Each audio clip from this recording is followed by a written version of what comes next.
kecil comel boleh Ustaz. Yang itu pula anak kecil tak nak masuk kan. Jadi benda itu sampai kepada perbincangan mereka itu sampai ke pengetahuan Nabi sallallahu alaihi wasallam. Maka turun ayat Al-Quran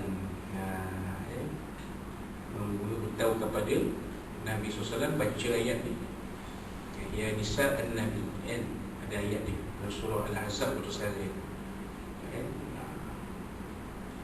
Sekiranya kamu memilih akhirat, memilih Nabi SAW, kamu akan dapat alam akhirat yang kekal abadi. Kalau kamu pilih dunia, terserah pada kamu lah. Kamu akan dapat kenikmatan dunia. Daripada ramai-ramai itu seorang saja yang memilih bercerai dari Nabi SAW dan ditakdirkan kehidupannya selepas bercerai dengan Nabi memang sangat menduka.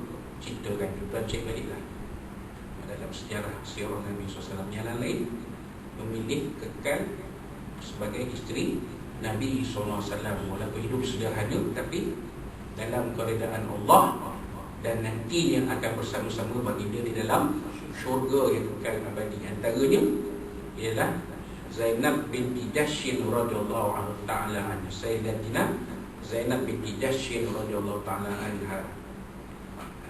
Jadi Zainab binti Jahsy ini bekas isteri Zaid bin Harithah, anak angkat Nabi. Kalau kira macam bekas menantu angkat, tapi dalam syariat tak kira sebagai mahram. Boleh dikahwini oleh Nabi SAW walaupun menantu angkat, sebab isteri pada anak angkat. Anak angkat tak ada hubungan apa-apa, tak ada hubungan apa-apa, hubungan darah tak ada, mahram tak ada. Kalau anak angkat tu perempuan tak ada.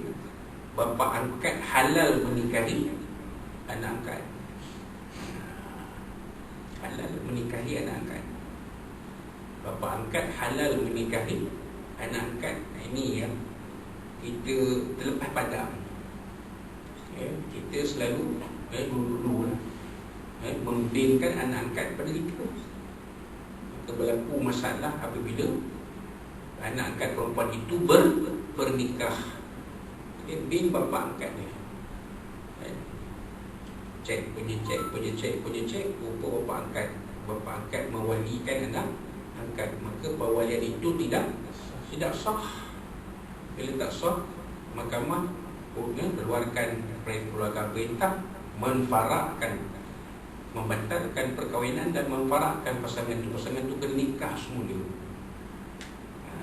Kenalah pengantin perempuan ni cari wali yang sebenar. Apa wali sebenar dia? Dia ada apa-apa kandung tak? Ada, ikutlah tertib wali. Kalau tak ada, maka kalau dia anak tak sah taraf, terus pergi pada wali kira. Katakanlah dalam tempoh perkahwinan sebelum perkahwinan itu dibatalkan dan pasangan itu difarakkan untuk dinikahkan semula, katakanlah pengantin perempuan ini dah mengandung. Bagaimana status anak itu? Anak itu dikira dari persetubuhan yang syubhah, maka tidak dikira anak tak sah taraf. Dia cuma anak yang terhasil dari persetubuhan syubhah, bukan anak tak sah taraf.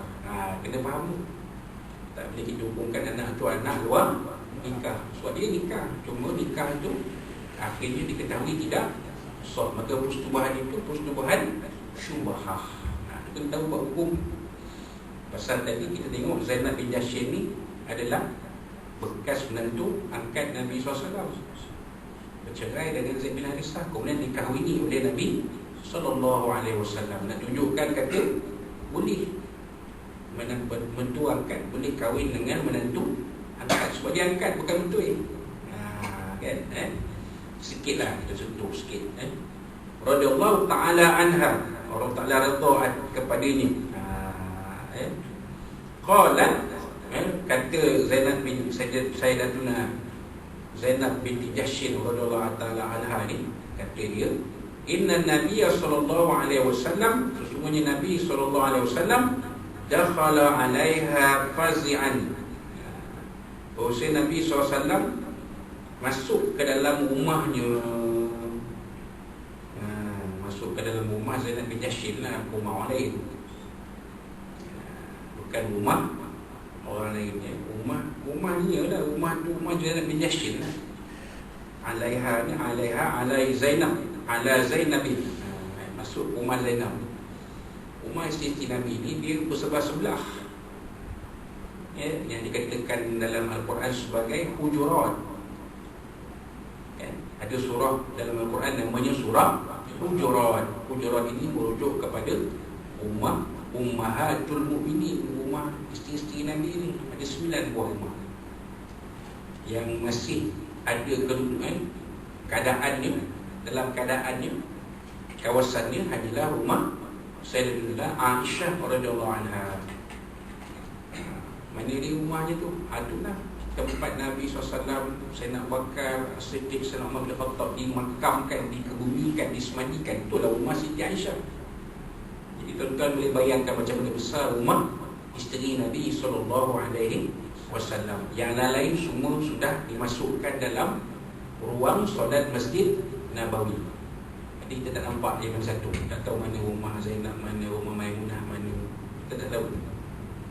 Mainkan kalau kita pergi ke museum, museum Masjid Nabawi di Madinah tu, mungkin di situ kita boleh tahu. Mungkin ada lakaran dia, rumah ni kan. Lepas tu Nabi SAW solat subuh qabliyah di rumah. Rumah Nabi dengan mihrab tu sangat dekat. Tak payah semayang dalam masjid, payah ada rumah je. Itu kalau kita tahu cerita tu, kita akan faham. Jadi rumah mana yang Nabi masuk ni? Rumah Zainab lah, bukan rumah isteri yang lain. Sebab ceritanya daripada Siti Zainab yang cerita, bukan isteri lain yang cerita, bukan Aisyah yang cerita, bukan Zainab yang cerita. Jadi Nabi SAW masuk ke rumah Zainab, bukan rumah isteri lain.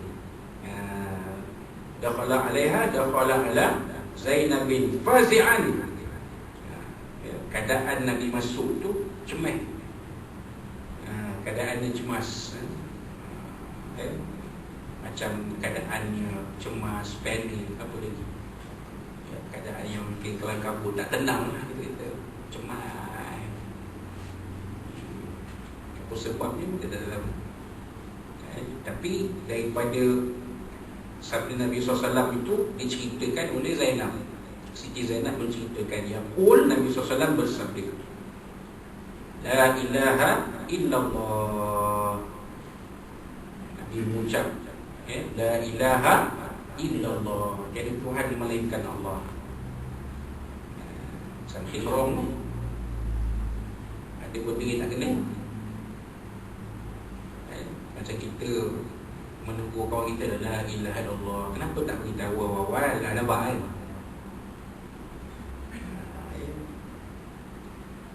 Macam benda tu sepatutnya dia beritahu awal, tapi kita beritahu pada saat-saat akhir. Orang dah plan dah, orang dah rancang dah, orang dah buat semua persediaan. Tiba-tiba kita cakap, kita beritahu di saat-saat akhir, tak jadi. La ilaha illallah. Kenapa tuan tak beritahu kami awal-awal? Kami dah buat persiapan semua dah. Nak marah tu tapi tahan marah. Cara menahan marah tu, la ilaha illallah. Kenapa tak beritahu awal? Kami dah buat persediaan. Minta maaf lah Tuhan, saya gini. Itu maklumkan penceramah, siapa-siapa ustaz yang kuliah tu, kalau tak dapat beritahu 2 hari sudah, patut saya di Masjid Jami' baru kuping kuliah subuh Sabtu petang tu. Ini itulah yang dikatakan takdir. Kita dah berhati-hati pun kalau nak jadi sesuatu benda tu, innama amruhu idza arada syai'an an yaqula lahu kun fayakun. Kita dah hati-hati lah. Kita ni kaki tak kuat, lutut tak kuat, jalan kena hati-hati, pandang bawah. Teralpa sedikit, teralpa seketika, pijak, kosong, wah, tersebab. Sebaik tak ada luka apa-apa. Ya.